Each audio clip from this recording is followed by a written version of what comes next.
WJBW. The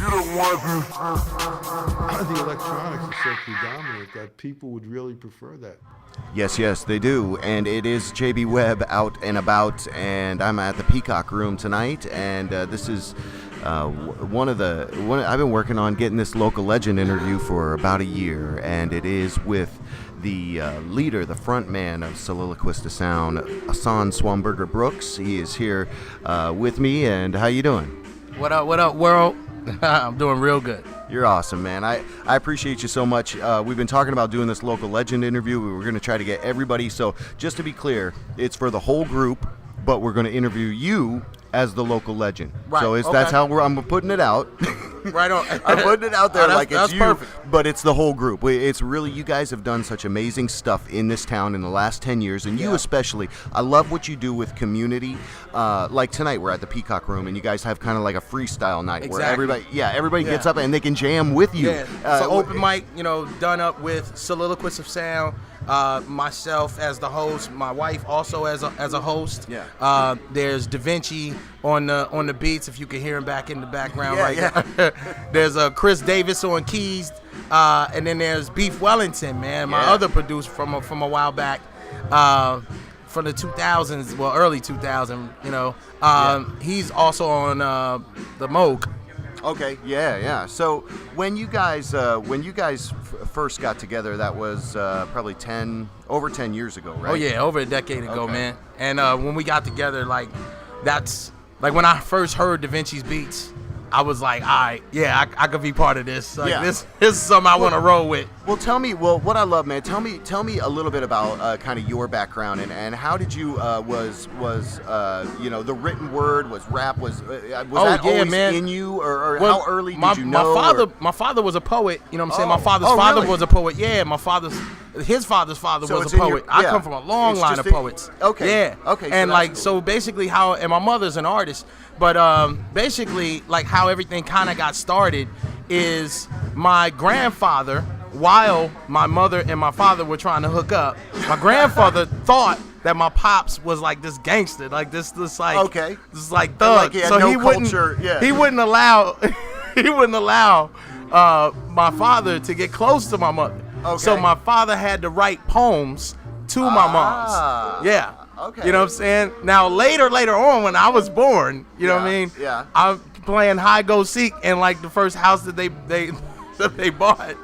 And I run into the closet, while I'm playing hide go seek. They don't know I'm playing hide and go seek, all right?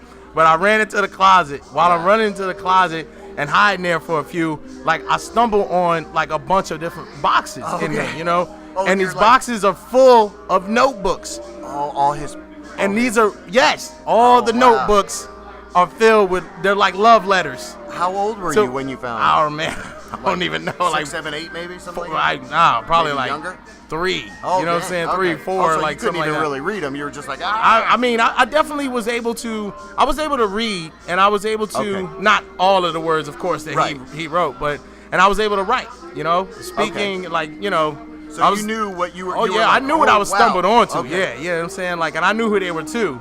But I just didn't. The only thing I didn't know was how deep it was, how valuable they were. Right. You know what I'm saying? Right. So once I found out, I was just like, all right, you know what, man, I'm about to take this pen over here and I'm gonna write my own little words. You know what I'm saying? So I started constructing my own thing with it. Yeah.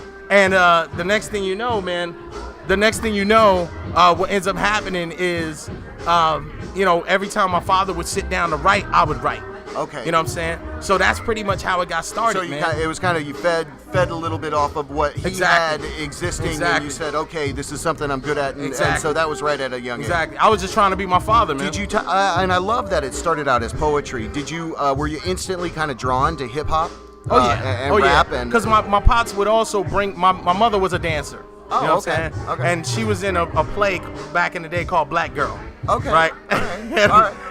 And so I used to watch the play, you know what I'm saying? I was in the roller skating and the dancing and all that. Yeah. So all of my writing, if you will, or words or any of my life had a rhythm to it. It had a pace to it. So of course, like as soon as I was writing things, I was trying to rhyme.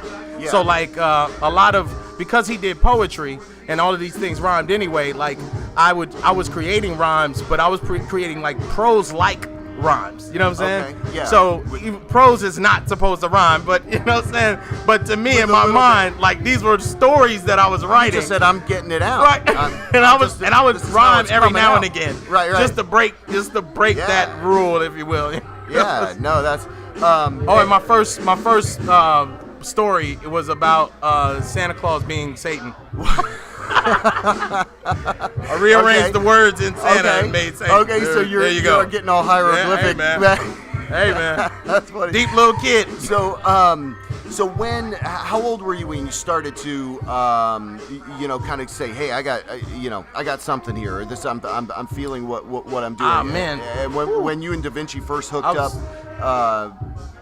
that was probably 4 90-something, years old when I first knew about like the value of everything that I was doing. Yeah. And then around I should, because that was around 79 Sugar Hill Gang came out. Okay. I was not a fan. Okay, no? I thought It was too simple? I thought they bit rhymes off of my cousins. You know what I'm saying? Because my cousins are the first people that I heard singing and that, stuff. yeah. And then when I heard it on the radio, I was like, oh, man. Nah, you know what I mean?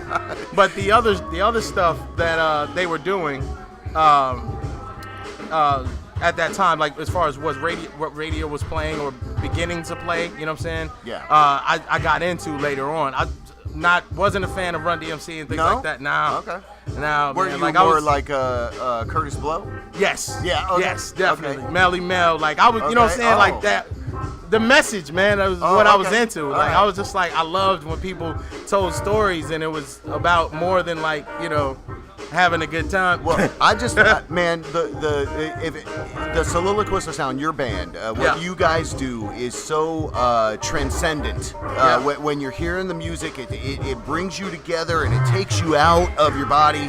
I just can't believe how good your music is. Oh man, appreciate that. Well, it comes from the beauty of the collaboration, of the four of y'all, and everybody kind of puts in their own little piece, and it becomes this beautiful, new orchestra of the future. So in saying that, I see you as kind of a pioneer of change, even in that field of hip hop. Where you're bringing your own thing. So do you? It's nights like this, like tonight. Do you do a lot with the communities? With getting people together, with artwork. You do artwork yourself, which again is really why you're local legend, because you've got so much time in this area here. Now, what I love too are these meetings that you do, like town hall meetings and stuff, right? So tell me a little bit about that, and what kind of made you say, hey, let's get everybody together and make stuff happen. I think it starts when you recognize that value, in what it is that you're doing, and you recognize what was before you, and you start to notice what you're a part of, and then it's like, okay, my duty is not only just to be a musician, it is also to be a teacher of what it is that I've learned, just like that of the griots. So I'm trying to keep all of that same stuff that was passed down to me, you know what I'm saying? I'm trying to keep all of that within what it is that I do, and make sure I pass on the same things, you know what I'm saying, with different styles, different, just enhancements, if you will, of the culture, of the styles, of the written word, whatever. You know, you want people to collaborate and say, kind of almost, what can we do in this city? Exactly. Did you grow up in Orlando? You grew up here in Orlando? No, I didn't. I grew up in Chicago. Oh, okay, cool. Yeah. That I got here in what? I want to. 98 is when I actually just settled here. You know what I'm saying? But I had been coming here on and off from like 93, 92, 93, something like that. Before. Yeah. Did you have any other projects in Chicago? Oh yeah. What kind of stuff did you do? Peanut Gallery. Okay. I was in a crew called Peanut Gallery, and then later I branched off and just to do my own stuff. But there was also another crew called Vocabulary Spills back in the day. That was a great. I'm gonna look all these up now. Yeah. If they exist online, I'm not sure. No, that's all. Yeah, because it was before the whole. Right. Anybody This was had before Windows 95. So again, what I think is beautiful, man, is just the way you guys all come together. So in saying all that, do you like any other kind of music? Will you ever put your talents to anything else? I know you make beats. Right. I know you write. Do you also kind of want to branch out, do a poetry book, or what kind of things that you say? Hey, I want to do this, before it all comes down. The world and everything. What I'm interested in now is like definitely creating something for other people that I believe in, like E-Turn and SPS, AC Wasuto, M.I.M., Joe Rock.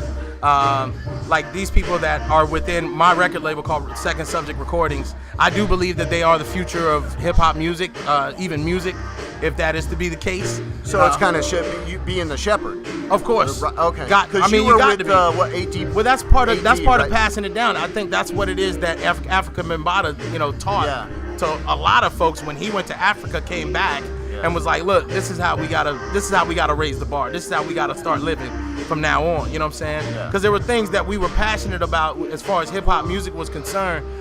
When the beat dropped, you know what I'm saying, then people would just start breaking and doing their thing. Yeah. You know what I mean? So that then developed into a culture, and to hold on to cultivate that, you know what I'm saying, as well as the passion that exists when you do those things. That's what I'm very that's what I hold very dear to my heart. Right. So those are the things that's the reason why I collaborate. Yeah. You know what I'm saying? Yeah. It's because those same things exist in those people, and you want that to get out to the rest of the world. Where do you do a recurring kind of a thing with those town hall meetings? I know like you do this freestyle with SOS. Well, this is kind of what it turned into. Is the town hall meetings turned into like a jam session. Oh wow. Okay. So this is the time to get everything out. You know what I'm saying? The news of the streets is basically held every last Friday of the month here at Peacock Room. You know what I'm saying? Until they kick us out or we find someplace else to do it. What I want to talk about your art, but was there anything at like one of these events that's ever surprised you? Because it's relatively kind of a newer thing. Perform with Solillaquist Sound. Was there anything in the past few weeks, anything that kind of jumped out at you and said, I never thought that guy would do that? Or wow, no, nothing crazy yet. Okay, well that's to come then. It's new. It's baby fresh new. You know what I'm saying? A lot of Orlando's scene is baby fresh new. Yeah. The one thing that did pop out, you know what I'm saying, to me when I first came here, and that's not just including like this night or it's nights like this. You know what I'm saying? Right. But when I first came here, I recognized, of course, Sam Rivers, Blue Note recording artist, and then I also recognized Anthony Cole. Oh yeah. You know what I'm saying? Drummer like of Cow. Yeah. And Brown Note. Mofo, he's played with everybody. It's like, okay, so that's those cool. are the things that I recognize. Yeah, you said if this is going on here, this is there's room kind of, and I feel it, and there's room for me. So I wanted to carry on those same things. So well, you're doing it, man, and that's hopefully that torch was passed, but I want to now kind of help to pass that torch. Trying to find someone. You're doing it, man. You're a legend. You're already a legend before anybody called you that. So appreciate so let's no problem. So let's talk a little about your art, man, because you also you do great art. You do larger. I think you've even shown it here, right? Yeah, definitely shown it at the Peacock. How'd you get into art? Was that kind of the same thing with art, poetry, or did that come later? Or? Along with my mother being a dancer, she's also an artist. Oh, you know what I'm saying? So as I grew up as a poet and an actual artist. So I've been drawing ever since I was born. Ever since I could hold a pencil or pen. Yeah. I'd been rhyming / writing ever since I could speak. You know what I'm saying? So I mean, that's just the world that I kind of grew up in, man. And I thought that everybody did that because at some point in time, like it used to be. A sort of mandatory thing, you know what I'm saying? It was a cultural thing, and it was a way this is a way to get stuff out. But it's a way that you communicate, you know what I'm saying? Not just with yourself, but with the rest of your people, you know what I'm saying? Yeah. And people used to hold that in high regards, you know what I'm saying? Yeah. Now it's just some sort of casual like career thing, but I still do it for the right reasons. Well, the fact that you can do it and you're still doing it, and Yes. I love Tobar's got your stuff on shirts. Yes, right? yes, I mean, yes. and it's incredible. It's kind of become the visual aspect of SOS. Yeah. So, when is there anybody that you would like to collaborate with that you maybe haven't had the chance to yet, either locally or nationally or anything? I mean, you could pull. I'd like to collaborate. I gotta get ready to go in a bit. I'd like to collaborate with probably AC Alone. You know what I'm saying? A Freestyle Fellowship. Okay. But let me get out of here. Let's Okay. Let's All right. All right. come All right. back to this. Huh? Yeah. No. All right, Well, cool. here we go. Here we All go. right, cool. All right. We've been speaking with Hassan Swamburger Brooks, a local legend. I appreciate your time, man. Thank you. All right. You be well. We're gonna wrap it up. Peace. Thanks, brother. All right. We'll be back a little bit more. We're out and about at the Peacock Room, so I'm just gonna do this. WJBW Orlando, the very first quasi-radio web show.